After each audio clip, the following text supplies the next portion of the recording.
হচ্ছে মহিলা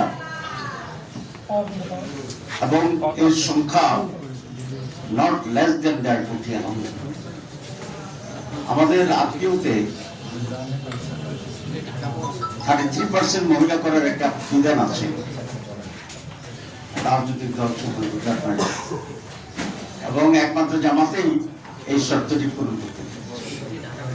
যদিও আমাদের বন্ধুরা নানাভাবে মনে করে যে জামাত ইসলামীতে নারীদের গুরুত্ব, যাদের দলে বেশি নারী তাদের দলে যদি নারীর গুরুত্ব কম হয়, যাদের দলে কম নারী তাদের দলে নারীর গুরুত্ব কেমন হয়।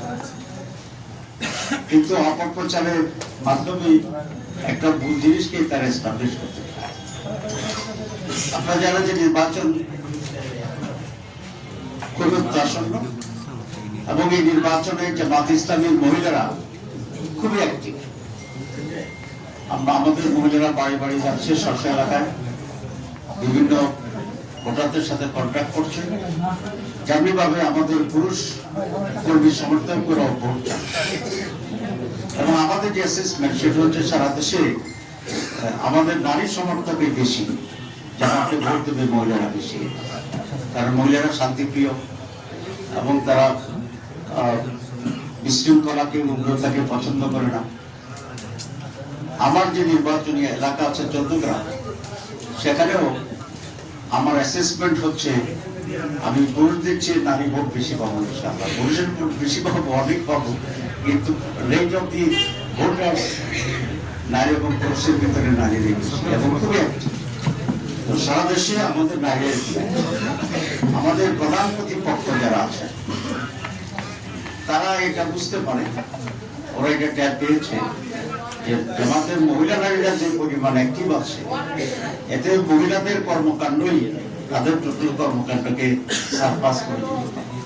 এই জন্য সারা দেশে আমাদের মহিলাদেরকে তারা আক্রমণ করছে, হেনস্থ করার চেষ্টা করছে, ভয়ভীতি দেখাচ্ছে এবং তাদেরকে ভীত করার জন্য একটি পরিবেশ তৈরি করার জন্য চেষ্টা করছে। আমরা সবসময় এটা মনে করি নারীরা আমাদের অত্যন্ত সম্মানীয় জাত, আমাদের মায়ের জাত, আমাদের বোনের জাত, আমাদের কন্যার জাত এবং তাদের সম্মান এবং সিকিউরিটি রক্ষার দায়িত্ব পুরোপুরি এবং আমাদের সব।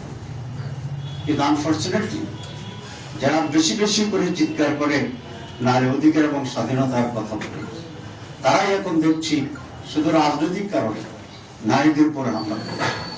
এবং এটা শুধু নারীদের উপর করছে না, সারা দেশে আপনারা দেখছেন যে বিভিন্ন কনস্টিটিউয়েন্সিতে ইতিমধ্যে হামলা শুরু হয়েছে। বক্তৃতায় জিহ্বা কেটে দেওয়ার কথা বলা হচ্ছে, হাত নিয়ে যেতে পারবে না জামাতকে ভোট দিলে, সেরকম কথা হচ্ছে। আপনাদের রেডিও টেলিভিশন থেকেই আমরা এগুলো শুনতে পাচ্ছি, যেখানে এই সরকারের প্রধান প্রতিশ্রুতি হচ্ছে যে এবার নিরপেক্ষ এবং